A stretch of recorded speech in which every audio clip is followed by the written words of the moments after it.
Hi everyone, my name is Sarah Lipkowitz. I'm a real estate agent based in Montgomery County, Maryland. I specialize in both residential and equestrian properties in Maryland and Virginia.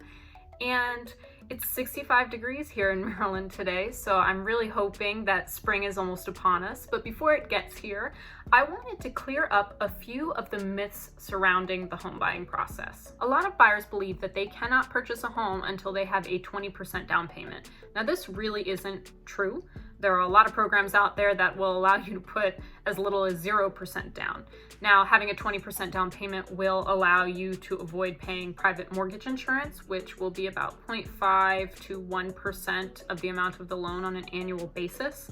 And for some people, it makes more sense to put down a smaller down payment and pay private mortgage insurance rather than trying to kind of decimate their savings and eke out that 20%.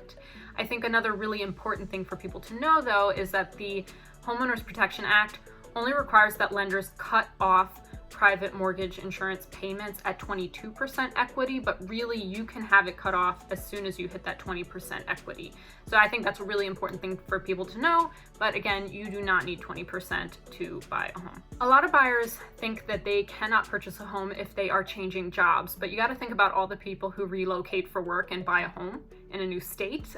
You need, in theory, 2 years of continuous employment, but it doesn't necessarily have to be with the same employer.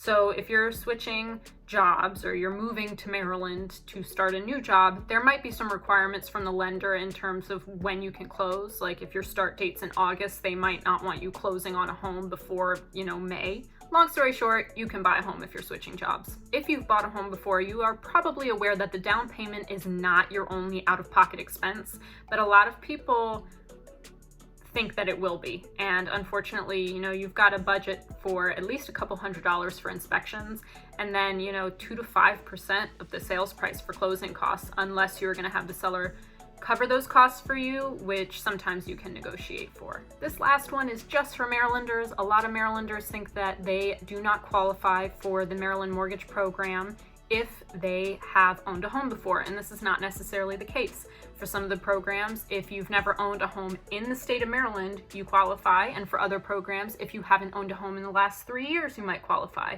So I've made a video on this before, but I think it's really important that you look into those programs. Thank you for watching. Again, my name is Sarah Lipkowitz. I specialize in both residential and equestrian properties in Maryland and Virginia.